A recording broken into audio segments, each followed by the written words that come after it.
ಪಾಂಡುರಂಗ, ಈ ದೊಡ್ಡೋರ್ ಹೀಗೆ ಕಾಡ್ತಾರೆ. ಇದ್ದಕ್ಕಿದ್ದಾಗೆ ಕೋಪ ಮಾಡ್ಕೋತಾರೆ, ತಕ್ಷಣ ಹಾಗೆ ಪ್ರೀತಿ ತೋರಿಸ್ತಾರೆ. ಅಮ್ಮ ಒಲೆ ಹತ್ರ ಕೂತು ಅಳ್ತಾನೆ ಇದ್ದಾರೆ. ಯಾಕೆ ಅಳ್ತಿದ್ದೀರಾ ಕೇಳಿದ್ರೆ ಏನಿಲ್ಲ ಅಂತಾರೆ. ಆಗ್ಲೇ ನೋಡ್ದೆ ಅಲ್ವಾ ನಮ್ಮಜ್ಜಿ ಅವ್ರಿಗವ್ರಿಗೆ ಹೇಗ್ ಶಿಕ್ಷೆ ಕೊಟ್ಕೊಂಡ್ರು. ನಮ್ಮಜ್ಜಿ ಯಾಕೆ ಆ ರೀತಿ ನಡ್ಕೊಂಡ್ರು? ಇದೆಲ್ಲ ನನ್ಗೇನೂ ಅರ್ಥ ಆಗ್ತಿಲ್ಲ.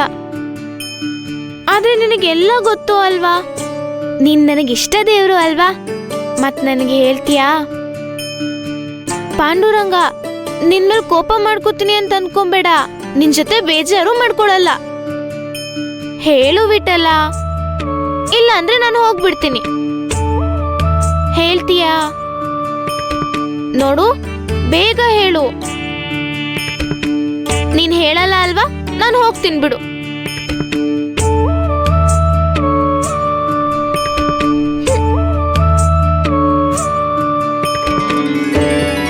ಹೀಗೆ ಕೇಳಿದರೆ ನಿನ್ನ ಸಮಸ್ಯೆಯನ್ನ ಹೇಗೆ ಬಗೆಹರಿಸಲಿ?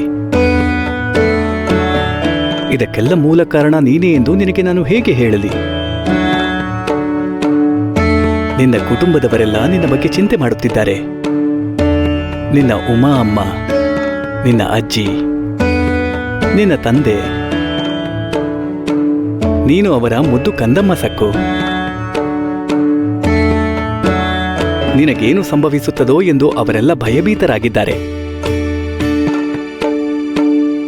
ಹಾಗೆ ಆಲೋಚನೆ ಮಾಡುತ್ತಿರುವುದಕ್ಕೆ, ಅವಸ್ಥೆ ಪಡುತ್ತಿರುವುದಕ್ಕೆ ಕಾರಣ ನೀನೇ ಎಂದು ನಾನು ಹೇಳಿದರೆ ಅದನ್ನು ನೀನು ಕೇಳಿ ಸಹಿಸಿಕೊಳ್ಳುವುದಿಲ್ಲ ಸಕ್ಕು.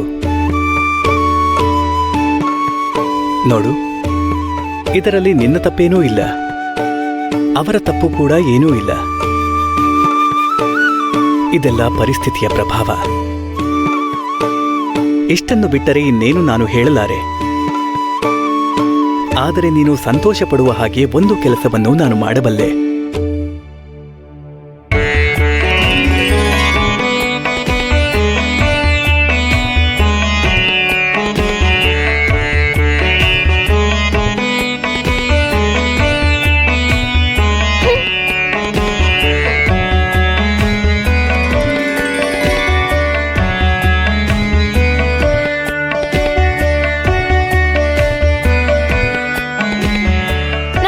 ಗೊತ್ತು, ಆ ಹೂಗಳು ಬಾಡೋಗಿವೆ.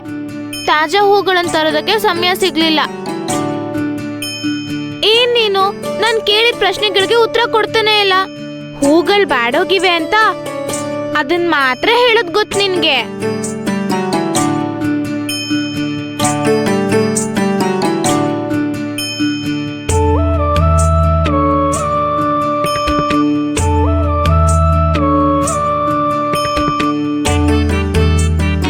ಪಾಂಡುರಂಗನ್ಗೋಸ್ಕರ ತಾಜಾ ಹೂಗಳನ್ನ ತರಬೇಕು ಅಂತಿದ್ ವಿಷಯ ನಿನ್ಗೆ ಹೆಂಗ್ ಗೊತ್ತಾಯ್ತು? ಏಯ್, ನಿಂಗ್ ಕರಿಯಪ್ಪಂಗೋಸ್ಕರ ತರ್ಲಿಲ್ಲ, ಈ ಹೂಗಳನ್ನ ನಿಂಗೋಸ್ಕರ ತಂದಿದ್ದು. ಸಾಕ್ ನಿಲ್ಸು, ಇಲ್ಕೊಡು. ಪಾಂಡುರಂಗನ್ ಪಾದಕ್ಕಿಟ್ಬಿಡ್ತೀನಿ. ಏ ಹುಡ್ಗಿ, ನಿಂತ್ಕೋ.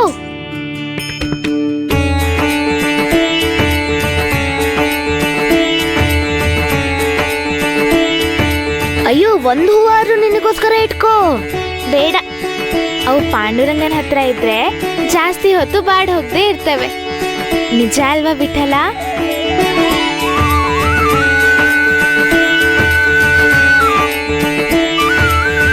ಈ ಹೂಗಳ ಸುವಾಸನೆ ಎಷ್ಟು ಅದ್ಭುತವಾಗಿದೆ. ಇವುಗಳು ನಿನ್ನ ಸ್ವಚ್ಛಂದವಾದ ನಗುವಿನ ಹಾಗಿದೆ ಸಕ್ಕು.